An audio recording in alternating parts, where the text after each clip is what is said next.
अस्सलाम वालेकुम व्यूअर्स, मैं हूं Shakir Solanki. Viewers, army act तरमीमी बिल पर अपोजिशन जमातें तकसीम हो गई हैं। जो अपोजिशन जमातें आज़ादी मार्च के दिनों में मुत्तहद होकर इकट्ठे चली हैं, मौक़िफ़ एक चला है। अब इनके मौक़िफ़ में तकसीम आ गई है। इस हवाले से आज बात करेंगे। नून लीग, पीपल्स पार्टी और JUI स्पेशली जो बड़ी जमातें हैं बिल्कुल तितर बितर हो गई हैं आर्मी एक्ट तरमीमी बिल पर। इस पर तफसीली बात करने से पहले दोस्तों को दरख्वास्त होगी कि जिन दोस्तों ने मेरा चैनल सब्सक्राइब नहीं किया वो चैनल को सब्सक्राइब करें, ताकि आने वाली जो अपडेट्स हैं वो आपके साथ शेयर हो सकें। और अगर प्रोग्राम अच्छा लगता है तो वीडियो को शेयर भी करें, लाइक भी करें, कमेंट्स भी करें।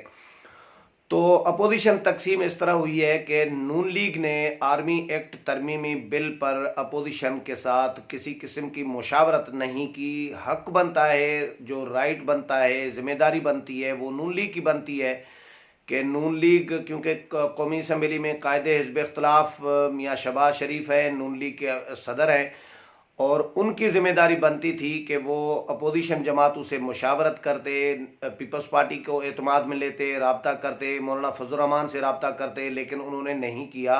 और नून लीग ने अपना फैसला सुना दिया।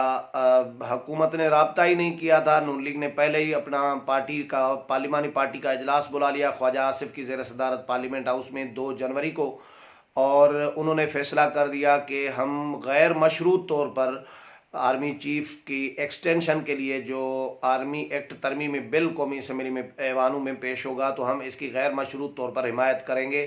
ये फैसला कर लिया है नून लीग ने। ये खबर हमने जब ब्रेक की थी तो उसके बाद राना सनाउल्लाह ने on the record TV channels पर मीडिया टॉक में आकर कहा कि नून लीग ने गैर मशरूत हिमायत का फैसला किया है आर्मी एक्ट तरमीमी बिल की, जिस पर मौलाना फजल रहमान भी हैरान हुए और पीपल्स पार्टी के बिलावल भुट्टो जरदारी भी हैरान हुए कि नून लीग ने ऐसे कैसे फैसला कर दिया। अपोजिशन को एतमाद में लिया ही नहीं, अपोजिशन को एतमाद में लेना चाहिए था, साथ लेके चलना चाहिए था, लेकिन ऐसा नहीं किया। और बिलावल भुट्टो जरदारी ने फिर उसी दिन ही शाम को इजलास बुला लिया। हंगामी तौर पर कराची से पहुंचे इस्लामाबाद और जरदारी हाउस इस्लामाबाद में इजलास बुला लिया, जिसमें रज़ा रब्बानी, शेरी रहमान, नैयर बुखारी और जो उनके पार्टी के राजा परवेज़ अशरफ, जो बाकी जो लोग हैं, एक्सपर्ट्स हैं, पार्लियामेंटेरियन हैं, उनको बुलाया और उनसे मुशावरत की। नून लीग के इस रवैये पर सख्त तशवीश का इजहार किया गया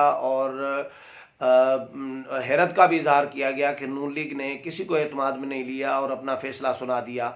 उसूलन होना ये चाहिए था कि सबको एतमाद में लेकर उसके बाद फैसला करना चाहिए था, लेकिन नून लीग ने फैसला भी कर दिया और गैर मशरूत भी कर दिया। ये भी, इस पर भी हैरत का इजहार किया कि गैर मशरूत भी हिमायत का ऐलान कर दिया है।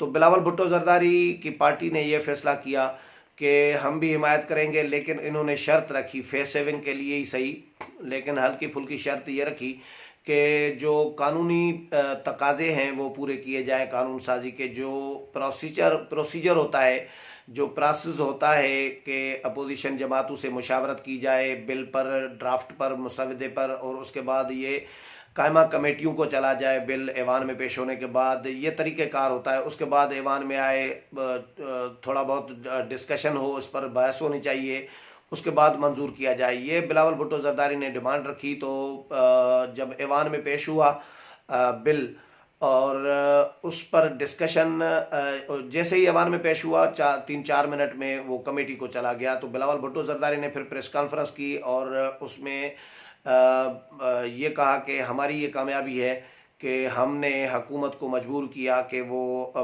जो प्रोसीजर है, किसी भी कानून साजी का जो तरीक़ाकार है वो अडाप्ट करे, और यही तरीक़ाकार होता है जो आज हुकूमत ने बिल ऐवान में पेश होने के बाद कायमा कमेटी को भेज दिया है। तो बिलावल भुट्टो बहुत खुश थे और उसी प्रेस कॉन्फ्रेंस में फिर नून लीग के हवाले से उन्होंने गिला किया कि नून लीग ने हमें एतमाद में नहीं लिया, शहबाज शरीफ मुल्क से बाहर बैठे हैं, मुल्क में उनको होना चाहिए था, अपोजिशन से मुशावरत करनी चाहिए थी, लेकिन उन्होंने ऐसा नहीं किया। उन्होंने अपना फैसला अकेले से कर दिया, सोलो फ्लाइट किया नून लीग ने, और वो भी किया। उसके साथ फिर गैर मशरूत भी हिमायत की है, इस पर भी हैरत का इजहार किया। तो बिलावल भुट्टो ने तनकीद की नून लीग पर कि नून लीग को ऐसा नहीं करना चाहिए था। उसी दिन ही फिर मौलाना फजल रहमान की पार्लिमानी पार्टी का इजलास था उनकी राशगाह पर, और वहाँ पर जब मौलाना से मैंने सवाल ये किया कि मौलाना आज़ादी मार्च के दिनों में तो अपोजिशन मुतहद नज़र आई कि तमाम फैसले मुतहद होकर एक साथ चल रहे थे, आप उनको एतमाद में ले रहे थे, ब्रीफिंग दे रहे थे, अकरम खान दुरानी उनको अपोजिशन जमातों को एतमाद में लेके तमाम फैसले किए जा रहे थे, आगे बढ़ रहे थे। लेकिन अब ऐसे आर्मी एक्ट तरमीमी बिल इतना इम्पॉर्टेंट कानून साजी है, इसमें अपोजिशन एक साथ क्यों नहीं रही, अपोजिशन क्यों तकसीम हुई? तो मौलाना फजल रहमान ने भी वही गिला किया जो बिलावल भुट्टो जरदारी ने नून लीग के साथ किया। मौलाना का ये कहना था कि ये मुझे भी हैरत है कि नून लीग ने ऐसा क्यों किया, अपोजिशन की क़यादत नून लीग के पास है, अपोजिशन लीडर मियाँ शहबाज शरीफ है कौमी असम्बली में, और कानून साजी कौमी असम्बली में हो रही है। तो मियाँ शहबाज शरीफ को हमें राब्ते में रहना चाहिए था हमारे साथ, और हमें हमारे साथ राब्ता करना चाहिए था, एतमाद में लेना चाहिए था, मुशावरत करनी चाहिए थी, लेकिन उन्होंने नहीं किया। और मौलाना ने यह भी कहा कि मैंने राब्ता भी किया था शहबाज शरीफ के साथ, लंदन फ़ोन भी किया था उनको कि हमारे साथ मुशावरत नहीं की गई, क्यों ऐसा कर रहे हैं, तो आपको मुशावरत करनी चाहिए, आपको लीड करना चाहिए अपोजिशन को। मौलाना ने ये कहा कि उसके बाद शहबाज शरीफ ने मुझे ये यकीन दहानी कराई कि मेरी पार्टी आपसे रब्ता करेगी। लेकिन अभी तक, अभी जिस वक्त मैं ये वीडियो आपके साथ शेयर कर रहा हूँ, इस वक्त तक मौलाना फजल रहमान से रब्ता नहीं किया नून लीग ने। और मौलाना फजल रहमान ने फिर स्टैंड ले लिया कि भाई मैं हिमायत नहीं करूँगा। अपोजिशन की बड़ी जमातें अगर हिमायत कर रही हैं सोलो फ्लाइट करके, हमें एतमाद में लिए बगैर, तो कर लें, मैं नहीं करूँगा हिमायत। पार्लिमानी पार्टी में भी ये फैसला किया। फिर JUI की मरकज़ी मजलिस आमला हुई गुज़श्ता रोज़ सैटरडे के दिन, उसमें भी तौसीक की गई इस फैसले की कि हम हिमायत नहीं करेंगे। और मौलाना फजल रहमान बहरहाल डट गए हैं। अब इस पर गौर किया जा रहा है कि अगर हिमायत में वोट हम नहीं डाल रहे तो मुखालफत में वोट डालें या न डालें, वोटिंग के अमल में हिस्सा लें या न लें, ये मौलाना की पार्टी का फैसला अभी होना बाकी है।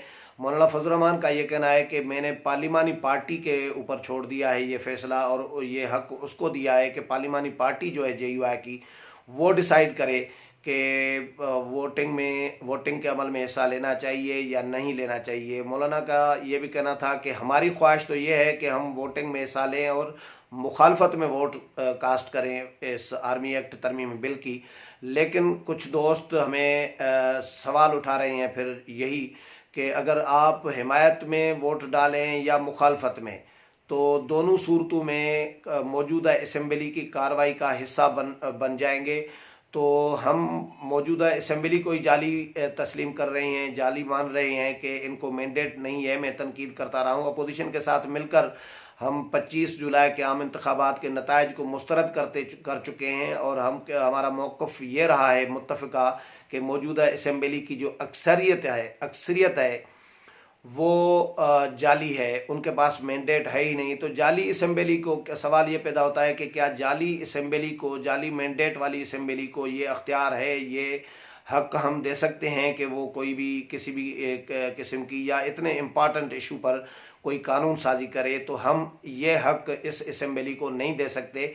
इसीलिए हम फिर इस पर भी गौर कर रहे हैं कि हम वोटिंग के अमल में हिस्सा ही न लें, यानी न हिमायत में वोट कास्ट करें न मुखालफत में वोट कास्ट करें। तो ये मौलाना का मौक़िफ़ ये है, मौलाना डट गए हैं और अपोजिशन बहरहाल तकसीम हो गई है। किस तरह अपोजिशन को अब आगे क्या अपोजिशन इकट्ठी हो सकती है या मज़ीद तकसीम होगी, ये डिपेंड करता है अपोजिशन की बड़ी जमातों पर।